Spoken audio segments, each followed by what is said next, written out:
Hola amigas, amigos, un placer saludarles. Sí, está en ACM Canal 54. Mire, el tema del Tribunal Electoral, aunque está bastante llevado y traído, que el PRI se rajó, que el Morena se lo comió, pero que al final de cuentas faltaron a un compromiso que tenían, es parte de una situación que establece el diputado Hamlet García Almaguer, que señala, entre otras cosas, el Consejo, más bien la Asamblea Nacional de Morena, electa por sus propias bases, tiene las facultades de cambiar, de establecer y de definir los trabajos que realizan y los nombramientos de dirigentes. Eso en cualquier partido sucede. Bueno, ¿cuál es el problema con el Tribunal Electoral en estos momentos? Creo que no solamente es Morena, sino que también en ese contexto tendría que situarse el asunto del PRI, que también quieren sacar a Alejandro Moreno Cárdenas. Pero lo que dice el diputado Hamlet García Almaguer es: si no los quitan ahorita, si no los asilencian, si no los ponen en orden, ¿hasta dónde llegan las atribuciones de este tribunal? Seguirá con lo que son venganzas políticas desde el mismo tribunal electoral. El poder tras el trono de este tribunal electoral, en cierta forma, es Reyes Rodríguez Mondragón, pero esta persona que usted ve en pantalla es Yanine Otálora Malasis. Ha sido considerada el cerebro del Tribunal Electoral durante décadas, desde que fue nombrada. Es cierto que está próxima a su salida, pero también es cierto que no tiene la menor intención de irse. Y aparte, si los partidos políticos se ven entorpecidos por el funcionar de un tribunal electoral, debemos establecer una realidad muy sencilla que dice el propio diputado Hamlet García Almaguer. No corresponde al tribunal electoral ser el rector, es decir, dirigir la vida de los partidos políticos. Los partidos políticos tienen vida propia, y no es porque sea Mario Delgado, pero lo quieren sacar sí o sí. En ese contexto se sitúan declaraciones que hizo muy interesantes el diputado Almaguer, que en una entrevista con Iber Alejandro allá en San Lázaro comentó respecto a este tema: todo está en orden, no hay ningún problema. ¿Qué es lo que pasa? Que pues por eso está la propuesta de limitar las acciones del Tribunal Electoral a temas que tienen que ver con eso, a temas que tienen que ver con lo electoral, no a la vida partidista. Por supuesto, eso lo está empujando el Movimiento Ciudadano como si fuese un partidazo, y ya sabemos que es un partidito, pero en concordancia con Claudio Jicotenca González Guajardo y en los grupos de poder. Allá en esa entrevista que tuvo con Iber Alejandro, Hamlet García Almaguer señaló esto respecto al tribunal. Respecto de sentencia, falta la verdad, dice mentiras este documento. Dice, por ejemplo, que no hubo una discusión, una deliberación sobre la extensión de la presidencia de Mario y la Secretaría General de Citlali.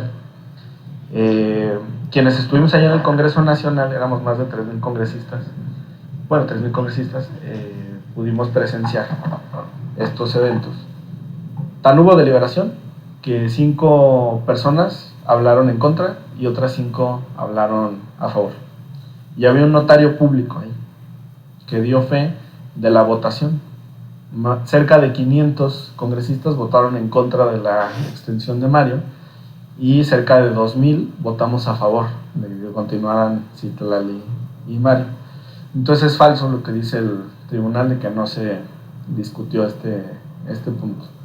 Además, el tribunal pretende restarle autoridad al Congreso Nacional. Para nuestra audiencia, el Congreso Nacional de Morena es la máxima autoridad. No es el Comité Ejecutivo Nacional, no es el Consejo Nacional, es el Congreso, que está compuesto por 3,000 integrantes, que fuimos electos en las asambleas en los 300 distritos. 10 delegados por distrito, 5 mujeres y 5 hombres, hay paridad. Entonces, este órgano de 3,000 es el que está facultado para hacer modificaciones de estatutos, para determinar políticas de alianzas, plataformas y demás. Y a su vez ya de ahí se elige el Consejo Nacional, que está integrado por poco más de 300 consejeros.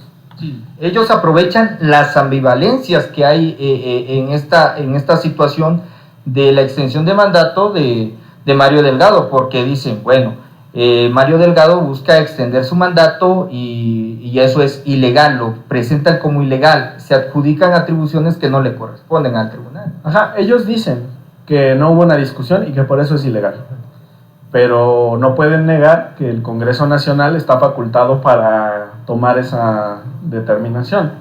El Congreso fue electo por la militancia y tiene un mandato por 3 años. Claro. Y en esos 3 años nosotros podemos hacer modificaciones de estatutos o tomar determinaciones sobre la dirigencia. Ahora, no, el tribunal también lo quiere interpretar como una reelección. No es reelección, porque no se le está autorizando un nuevo periodo de 3 años a Citlali y a Mario. Se está extendiendo algunos meses para que puedan desarrollar con estabilidad el proceso electoral del 2023. Estamos a menos de 2 meses de la elección en el Estado de México y Coahuila, y que inmediatamente después entren al proceso electoral del 2024, donde se van a renovar 9 gubernaturas, incluyendo la de mi estado, Jalisco, y también pues el Congreso Federal, el Senado de la República y sobre todo la presidencia. Entonces es una medida para desestabilizar esta situación. Son las últimas patadas de ahogado de este órgano corrupto que el presidente ha exhibido en la conferencia matutina. Oye, pues ¿cómo es que se añaden atribuciones que no les corresponden, como el quitarle la candidatura a gobernadores? Entonces va por ahí, quieren hacer sus triquiñuelas en este proceso electoral. Sí, y lo hacen justo en este momento, además, Es casualidad. a sabiendas. Quieren también mezclar el asunto con lo que está pasando en el PRI, como nuestra querida Para que audiencia, no se vea obvio, ¿no? Ajá, como nuestra querida audiencia sabe, nos toca estar en la representación también de Morena ante el INE, desde el Poder Legislativo, y estuvimos presentes en la sesión en la que se analizó el caso de Alejandro Moreno. Decirles, el INE sí validó la asamblea de Morena, y no validó el consejo político del PRI. Esa es la diferencia. Desde el INE ellos tuvieron una votación de 6 contra 5 en contra, adversa. Ahora los 2 casos están en el tribunal, pero esa es la diferencia. Además acá el Congreso Nacional pues sí tenía las facultades estatutarias, todo se hizo conforme a la ley. Había, reitero, un notario público, hubo deliberación, una discusión, pero bueno, ese es el asunto. Para prevenir ese tipo de arbitrariedades es que estamos impulsando esto, la reforma en materia del Tribunal Electoral, que tiene 3 vertientes. Una es la que estamos comentando, de las dirigencias partidistas. Otra es por los desacuerdos que existan aquí al interior de la Cámara, para determinar que quien debe resolverlos es la Suprema Corte. En el caso de organización interna, comisiones, asuntos de la administración del Poder Legislativo, que no tiene nada que ver con las atribuciones de la Sala Superior del Tribunal Electoral. Es un ámbito parlamentario y no electoral, son diferentes. La materia electoral termina cuando somos electos y ya a partir de ahí inicia la materia parlamentaria, salvo que priven a un legislador de su derecho a estar aquí, porque entonces sí el Tribunal Electoral podría intervenir. Pero fuera de eso, no tiene nada que hablar sobre la materia parlamentaria. Y el tercer punto, que ha sido objeto de controversia, de debate, de discusión, es el de las acciones afirmativas. Y esa pues ha sido una lucha de Morena y de la izquierda, desde siempre. Es un argumento falaz, porque ellos acuden nuevamente a las mentiras, a las calumnias, de señalar que están en contra del tema de la paridad de género, cuando ustedes las impulsaron. Eso es falso. Nosotros presentamos un documento que está firmado por más de 100 legisladoras y legisladores, que busca garantizar que en la próxima legislatura y en las que sigan, desde la Constitución se establezca un número o un porcentaje de candidaturas para personas de la diversidad sexual, nuestros queridos migrantes, pueblos originarios, afromexicanos, personas con discapacidad, y garantizar la paridad. Déjenme decirles que la bancada de Morena está conformada mayoritariamente por mujeres. Son el 52% de la bancada. No es paridad, va más allá, en el 52%.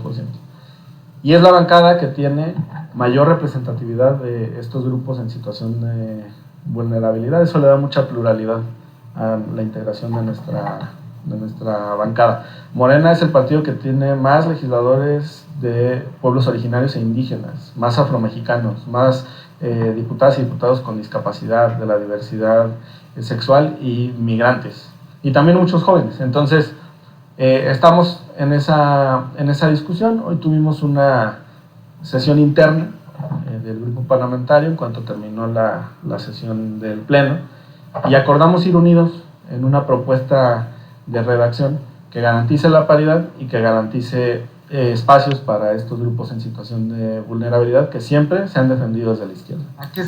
Bueno, ahí tiene usted parte de esta entrevista que mi compañero Iber Alejandro sostuvo con el diputado Hamlet Almaguer. El tribunal quiere venganza, sí, contra Morena. ¿Por qué contra Morena? Bueno, porque la mayoría de sus integrantes son de extracción prianista, es decir, este tribunal no ha sido tocado todavía y tiene tiempos a vencer, es decir, tratan de beneficiar a quienes los han protegido siempre, pero a la vez, igual en ese contexto que citaba el diputado, avanzará la propuesta de reforma para que el Tribunal Electoral se ubique en el contexto definitivo en su quehacer cotidiano. Ellos tienen la última palabra, me refiero al tribunal, la última palabra en todos estos temas de carácter electoral, incluso de disputas partidistas, pero no en la vida interna de los partidos, y no porque Mario Delgado, Citlali Hernández, ellos hicieron lo que tenían que hacer. Creo que se mueven también tribus de Morena, mal informadas, personas con cargos legislativos que pues perdieron el rumbo. Me refiero a Malú Mitchell, me refiero a Olga Sánchez Cordero, a la senadora Alavés, es decir, tratan de, bueno, creo que es justo, defienden sus causas feministas, pero en ese defender las causas feministas defienden al Tribunal Electoral, y eso no se puede entender si no hay un motivo de fondo, porque no hay ningún acotamiento, es decir, no se le quitan facultades al Tribunal Electoral, solamente esta iniciativa de ley solamente establece que no debe actuar más allá de sus facultades. Eso es correcto en cualquier ámbito, porque el Poder Ejecutivo tiene un ámbito de acción bien definido, el Poder Legislativo, diputadas y diputados, senadoras y senadores también. Pero el Tribunal Electoral, una candidatura que no le guste, y tengan cuidado porque ahí está el ojo echado sobre la maestra Delfina Gómez, y eso sí lo sabe el presidente, y eso lo sabe Adán Augusto, y eso lo saben los diputados. ¿Por qué? ¿Por qué se niegan a entender que ese tribunal que usted veía, Yanine Botálora Malasis, que es el presidente Reyes Rodríguez Mondragón, que le dieron un albazo y pues tumbaron a José Luis Vargas Valdés en su momento, que no pudo intervenir ni la Suprema Corte de Justicia de la Nación, y en ese contexto entonces este tribunal tendrá que ser objeto de modificaciones para que pueda operar sin contratiempos y sin intromisiones a otros poderes. No tiene que elegir a los líderes partidistas, eso lo hace el Consejo Nacional de cada partido o sus consejos políticos nacionales. Creo que hay una cacería en contra de Mario Delgado y de Citlali Hernández que alienta incluso John Ackerman, que ha querido estar al frente de Morena desde hace mucho tiempo y trae asuntos como el de su cuñado, como el de su esposa, pero son otros temas. El tribunal necesita directrices claras y la no intromisión a los asuntos legislativos. No pueden legislar y lo hacen. No pueden tumbar candidaturas y lo hacen. Esas son las venganzas a las que se refiere Hamlet Almaguer, y que, por cierto, podría llegar muy fuerte esta situación a las elecciones de este mismo año, en 2 meses. Me refiero a las elecciones de Coahuila y el Estado de México. Por eso es importante que estén atentos nuestros legisladores y nuestras legisladoras. Amigas, amigos, yo regreso con más información.